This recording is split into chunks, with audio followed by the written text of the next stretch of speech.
की एक बड़ी खबर, बाबा पर जज ने क्लास लगा दी। दरअसल बाबा बागेश्वर मध्य प्रदेश में कथा करने जा रहे थे। उससे पहले विरोध होने लगा कि बाबा को कथा न करने दिया जाए, जैसे पटना में हो रहा था, लेकिन यहां मामला कोर्ट तक पहुंच गया। अगली तस्वीर दिखाइए।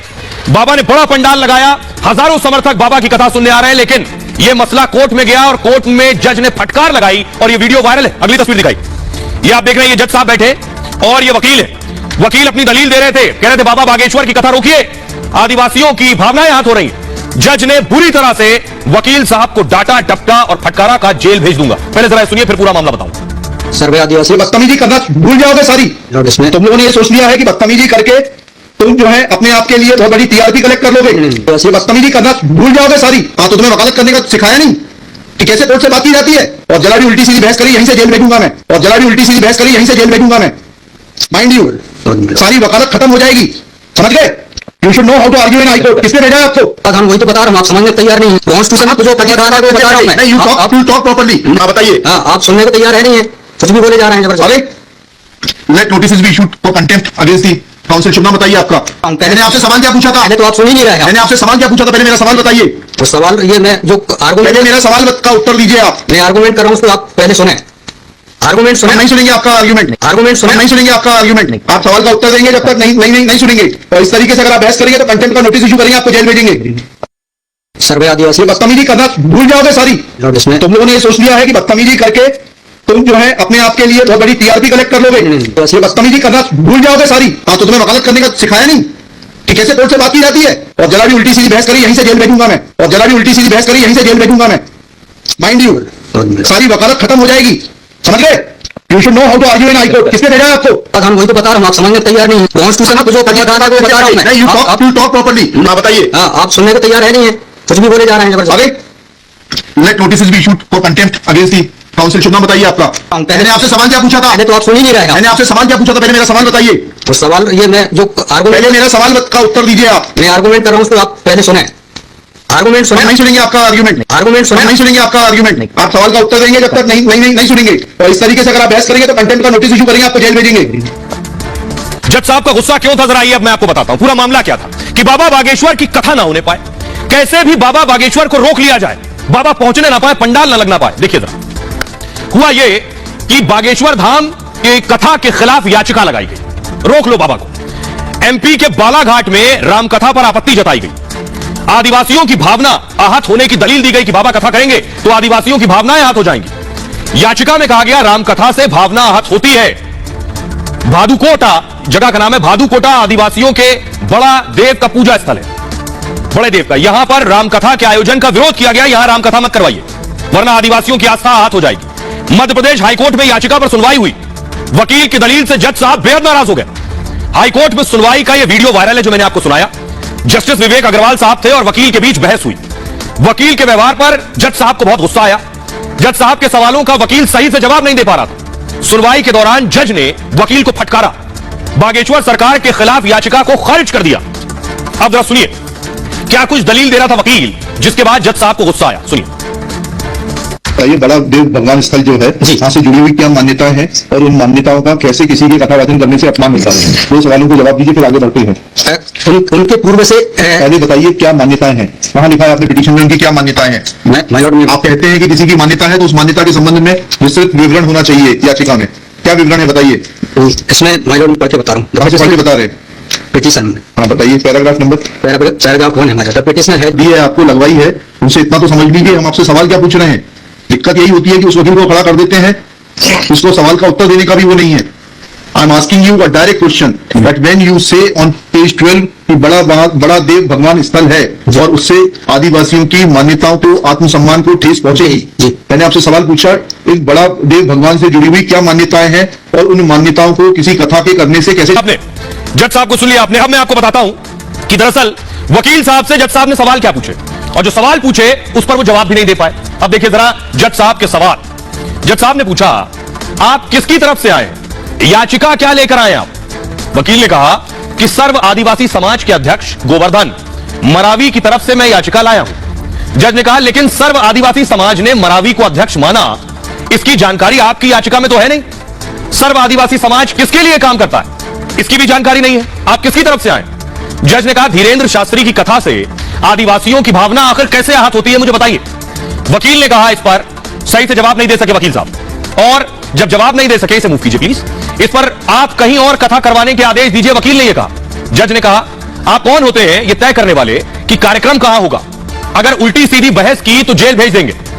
किसने भेजा है यहां सारी वकालत खत्म हो जाएगी, इसके खिलाफ अवमानना का नोटिस जारी कीजिए, जज ने कहा, और इनको जेल भेजेंगे। जज साहब इतना गुस्सा हो गए, आपको हाईकोर्ट में बहस करने का तरीका नहीं मालूम है। वकील ने कहा इसके बाद संविधान की दलील देने की कोशिश करता है वकील। जज ने कहा पहले जो सवाल मैंने पूछा उसके जवाब दीजिए। हिंदी अंग्रेजी दोनों भाषा में सवाल पूछ लिया मैंने आपसे, पहले उन सवालों का जवाब दीजिए, फिर संविधान पर आते हैं। और यह बहस हुई, इस पर जज ने डांटा। अब सुनिए जरा पूरा मामला क्या है। वकील बता रहा है कि आखिर वो क्यों आया है, ठीक से पता भी नहीं वकील को कि बाबा बागेश्वर का विरोध क्यों कर रहा है। सुनिए जरा। पहले आपको ये तो बताना पड़ेगा क्या मान्यताएं हैं और उन मान्यताओं का किस प्रकार से कुठाराघात होगा, उन मान्यताओं पर, उन मान्यताओं का हनन होगा, अपमान होगा, ये तो समझाइए आप हमको। ये कॉन्स्टिट्यूशन में प्रावधान, वही तो बता रहा हूं, आप समझने को तैयार नहीं है। कॉन्स्टिट्यूशन में प्रावधान है, ये मान्यताओं का उत्तर है। जी, कॉन्स्टिट्यूशन में प्रावधान, प्लीज कॉन्स्टिट्यूशन में जो प्रावधान है वो बता रहा हूं मैं। You talk properly. आप ये मान्यता, ये आदिवासियों की मान्यता है, कॉन्स्टिट्यूशन में कहां दी है, पढ़ के बताइए। आप बताइए। आप सुनने को तैयार है नहीं है, कुछ भी बोले जा रहे हैं जबरदस्त। Let notice be issued for contempt against the council. शुभ नाम बताइए आपका। हाईकोर्ट में नहीं, फर्स्ट आपको हम कंटेम्प्ट का नोटिस जारी कर रहे हैं, उसका जवाब दीजिएगा। आपको हाईकोर्ट में बहस करने का तरीका नहीं मालूम है। Issue notice against the petitioner. आपको शुभ नाम बताइए। आर्टिकल 51 में प्रावधान है वो बता रहा हूं। मैंने आपसे सवाल क्या पूछा था? पहले तो आप सुन ही नहीं रहे हैं। मैंने आपसे सवाल क्या पूछा था? पहले मेरा सवाल बताइए। वो सवाल ये मैं जो आर्गुमेंट, पहले मेरा सवाल का उत्तर दीजिए आप। मैं आर्गुमेंट कर रहा हूं उसको आप पहले सुने।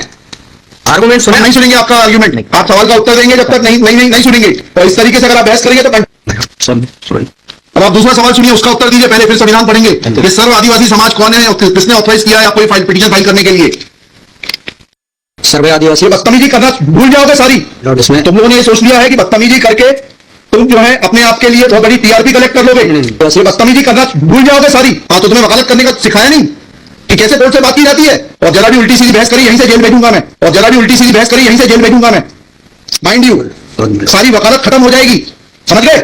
You should know how to argue in high court. किसने भेजा है आपको? प्रावधान वही तो बता रहा हूं, आप समझने को तैयार नहीं है। कॉन्स्टिट्यूशन में जो प्रावधान है वो बता रहा हूं मैं। You talk properly. आप बताइए। आप सुनने को तैयार है नहीं है, कुछ भी बोले जा रहे हैं जबरदस्त। Let notice be issued for contempt against the council. शुभ नाम बताइए आपका। मैंने आपसे सवाल क्या पूछा था? पहले तो आप सुन ही नहीं रहे हैं। मैंने आपसे सवाल क्या पूछा था? पहले मेरा सवाल बताइए।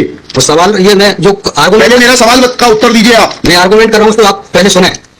आर्गुमेंट सुने। नहीं सुनेंगे आपका आर्गुमेंट। आर्गुमेंट सुने। नहीं सुनेंगे आपका आर्गुमेंट। आप सवाल का उत्तर देंगे जब तक नहीं सुनेंगे। और इस तरीके से अगर आप बहस करेंगे तो कंटेम्प्ट का नोटिस इशू करेंगे, आपको जेल भेजेंगे।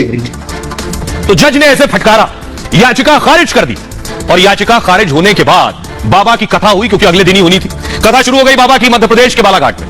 कथा हुई, बाबा को पता चला कि मेरी कथा रुकवाने के लिए लोग कोर्ट तक गए थे। तो बाबा ने कथा के दौरान ही विरोधियों की भी जय जय की, और उनकी भी, जो कोर्ट गए थे कथा रुकवाने, उनकी भी जय। सुनिए।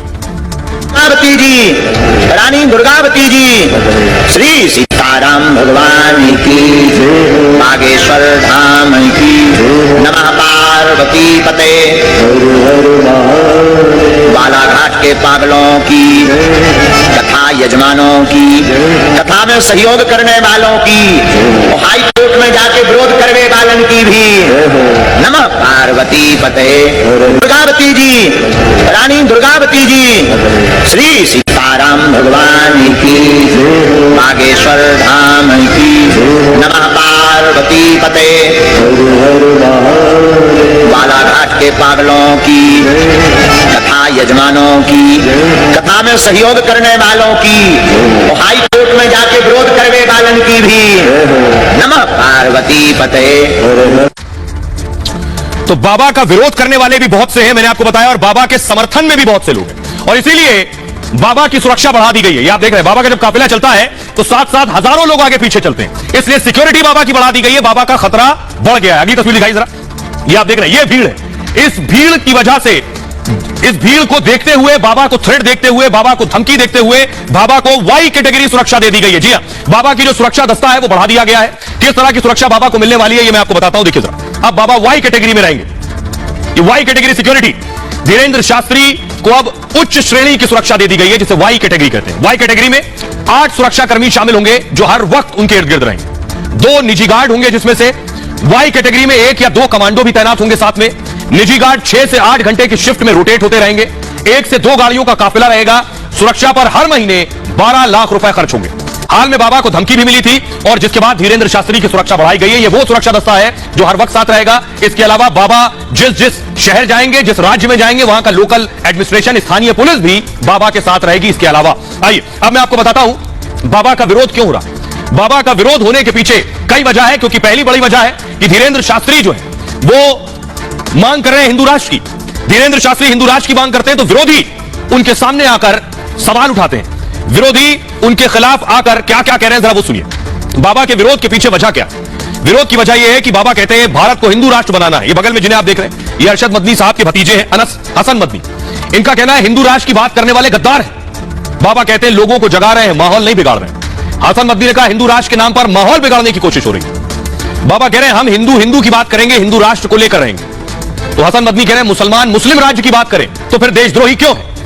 बाबा ने कहा जो गलती से दूसरे धर्मों में चले गए उनकी घर वापसी कराई। हसन मदनी कह रहे हैं मुसलमानों को डराकर धर्म परिवर्तन की कोशिश की जा रही है। दोनों को सुनिए जरा। हिंदू राष्ट्र तो बना बनाया है, घोषणा बाकी है और भारत में बहुत जल्दी हिंदू राष्ट्र की घोषणा भी हो जाएगी। बागेश्वर बालाजी के यहाँ सबकी अर्जी लगती है, उनकी मर्जी होती है, हमारी भी अर्जी है, राम जी की मर्जी होगी, काम सफल हो जाएगा।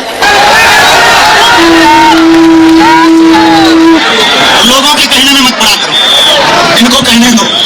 अब भारत हिंदू राष्ट्र बनकर के ही रहेगा। उन लोगों को गद्दारी का सर्टिफिकेट नहीं दिया जाता जो आज इस मुल्क के अंदर ये आवाज लगा रहे हैं कि इस मुल्क को हिंदू स्टेट बनना चाहिए। इस मुल्क को हिंदू स्टेट बनाने के लिए जो कोशिशें कर रहे हैं, असल गद्दार तो है इस देश के जो देश के अंदर रहकर इस मुल्क को हिंदू स्टेट बनाने की बात कर रहे हैं।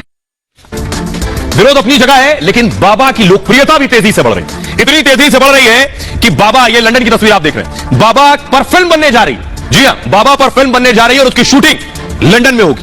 देखिए जरा फिल्म पे बाबा का किरदार क्या होगा, कैसी फिल्म होगी जो बाबा पर फिल्म बनने जा रही है, कहां कहां इसकी शूटिंग होने वाली है। देखिए जरा बाबा हीरो बन गए। ये तस्वीर से आपको अंदाजा होगा, चारों तरफ लाइट, कैमरा और एक्शन के इर्द गिर्द रहते हैं। बागेश्वर महाराज पर फिल्म बन रही है। इस फिल्म के बारे में बताऊं, इसका नाम है द बागेश्वर सरकार। इस नाम से फिल्म बनेगी। फिल्म की जो स्क्रिप्ट है, कहानी है, वो पूरी लिखी जा चुकी है और बीते 1 साल से फिल्म की स्क्रिप्ट पर काम चल रहा था। अब तक धीरेन्द्र शास्त्री से बातचीत की गई, उसके बाद इसकी कहानी लिखी गई है। जल्द ही बाबा बागेश्वर पर फिल्म की शूटिंग भी शुरू हो जाएगी और धीरेन्द्र कृष्ण शास्त्री के जीवन पर यह फिल्म बन रही है। फिल्म में बाबा के संघर्ष को दिखाया गया है कि बाबा ने कैसा संघर्ष किया और किस दौर से गुजरे, कम उम्र में कैसे इतना लोकप्रिय हुए हैं, यह भी दिखाया जाएगा।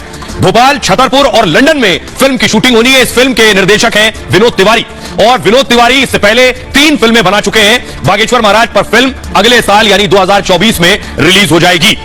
इतना ही नहीं, अब मैं आपको दिखाने जा रहा हूं बाबा बागेश्वर का एक और नया अवतार। ये देख रहे हैं बाबा बागेश्वर कल क्रिकेट खेलते भी नजर आए।